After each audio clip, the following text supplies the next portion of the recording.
अपनी अच्छी नींद नहीं आने वाली। अगर नींद आ भी जाती है तो आपने जो कुछ सोशल मीडिया पे देखा या जो भी कुछ अपने मोबाइल में फालतू की चीजें देखी, उन सब का प्रभाव आपके मन पर यानी आपके भीतर होगा।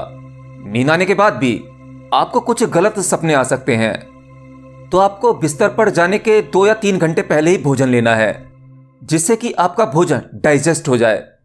बेहतर होगा कि आप थोड़ी शरीर की शुद्धि कर लें, यानी अगर आप ठंड में नहा नहीं सकते, अपने हाथ पैर धोकर बिस्तर में जाएं। सोने से पहले पानी जरूर पिएं, क्योंकि पानी आपको आंतरिक और बाहरी तौर पर प्रभावित करता है। आफ्टरऑल आपका यह शरीर 70% से ज्यादा पानी से बना हुआ है, तो आप इतना तो समझते होंगे, इंसान रूपी इस रचना में पानी का सबसे बड़ा योगदान है। अगर आपके शरीर में पानी की कमी हो जाएगी तो यह शरीर नहीं होगा, यह नष्ट हो जाएगा। तो आपने सोने से 2-3 घंटे पहले भोजन ले लिया। याद रखना, भोजन बहुत ज्यादा नहीं लेना है, नहीं तो आपके शरीर की ऊर्जा उस भोजन को डाइजेस्ट करने में खर्च होगी, जबकि अभी आपको ध्यान में उतरना है। ध्यान में जितनी ज्यादा रिजर्व ऊर्जा होगी, आपको उतनी जल्दी ध्यान में एंट्री मिलेगी और एक्सपीरियंसेस होंगे। भोजन हो गया, शरीर शुद्धि हो गई, आपने पर्याप्त पानी भी ले लिया। अब आपको आराम से अपने बिस्तर पर लेटना है, बिल्कुल सीधे। अच्छा होगा कि आप शवासन में लेट जाएं और आराम से लेटने की कोशिश करें। आपके शरीर का कोई भी अंग हलन चलन में नहीं होना चाहिए, बिल्कुल शांत, जैसे एक मुर्दा पड़ा होता है। एक मुर्दा इंसान भीतरी और बाहरी किसी भी प्रकार की एक्टिविटी नहीं करता। आपको ऐसे ही लेटना है। फिर आपको अपनी चेतना को पूरे शरीर में घुमाना है, एक एक कर कर। आप रोटेशनली पैरों से लेकर अपने सिर तक अपनी चेतना को घुमाएं, यानी अपने पूरे शरीर को एक एक कर कर महसूस करें। आप जिस भी हिस्से को महसूस करेंगे, समझो वहीं आपकी चेतना का फोकस ज्यादा होता है। अब आप अपने शरीर को लेटा हुआ देख रहे हैं। इससे आपका शारीरिक बोध कम होगा और आत्मबोध बढ़ जाएगा। आप यह जान पाओगे कि आप यह शरीर नहीं हो, क्योंकि आप अपने शरीर को रोटेशनली देख रहे हैं, और आप देख रहे हैं, महसूस कर रहे हैं। मतलब आप वो नहीं हो जिसे आप देख रहे हैं या फिर महसूस कर रहे हैं। अब आप अपने मन को जांचो, देखो अंदर क्या चल रहा है। ये मन क्या चाहता है, मन में किस प्रकार के विचार चल रहे हैं। अगर आप थोड़ा प्रयास करेंगे तो शरीर से तो फिर भी आप थोड़ी दूरी बना सकते हैं, लेकिन ये मन आपकी भीतरी घटना है। आप इस मन को केवल एक यंत्र की तरह देखो कि यह एक यंत्र है। इस यंत्र में कुछ विचार चल रहे हैं, ये कुछ सोच रहा है, इसमें कुछ पुराने और नए अनुभव हैं। यह आगे और भी अनुभव को जमा करेगा। अब कुछ देर आप इस मन को एनालिसिस करोगे तो आपको हल्का हल्का बोध होगा कि आप ये मन भी नहीं हो, और आपको यह दृढ़ संकल्प करना है कि जो आपके बेड पर यह पड़ा हुआ शरीर है, ये आप नहीं हो, और आपके भीतर आपके मन में जो विचार चल रहे हैं, आप वो भी नहीं हो। तो आप हो कौन?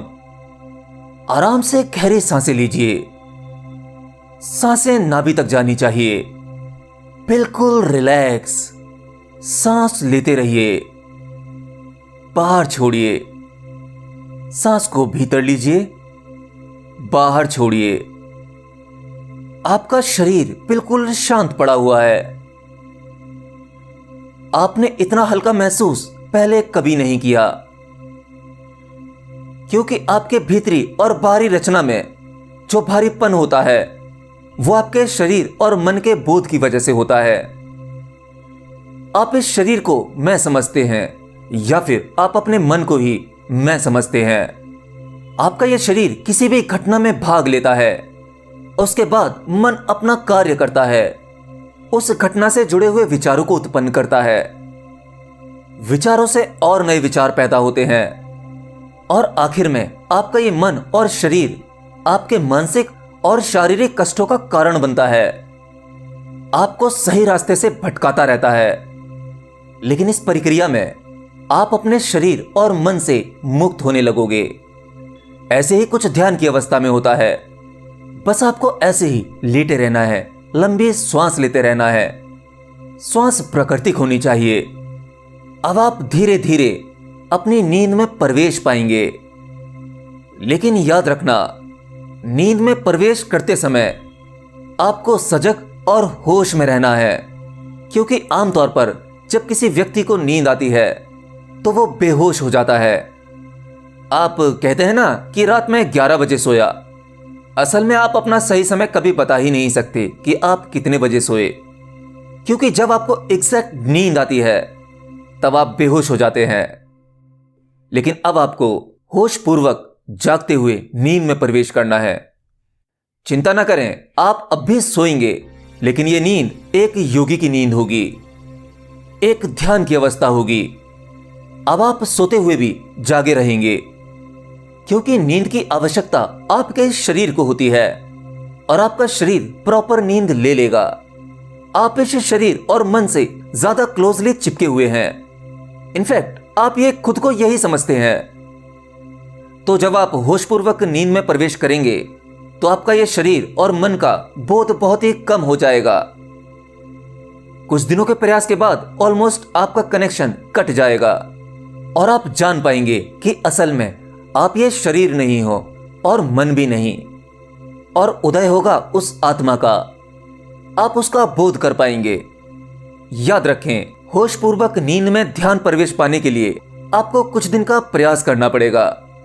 यह प्रयोग पहले दिन में ही सफल नहीं होगा, और क्या पता किसी व्यक्ति का पहले दिन ही सद जाए।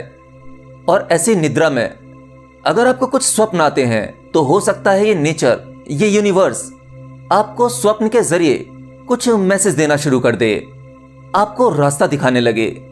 क्योंकि असल में जिसका कोई गुरु नहीं होता और वो नेचर के क्लोज हो जाए, इस यूनिवर्स को ही प्यार करने लगे, इस नेचर को प्यार करने लगे, तो ये नेचर, ये यूनिवर्स उसके लिए गुरु का काम करता है, उसको सही मार्ग दिखाता है।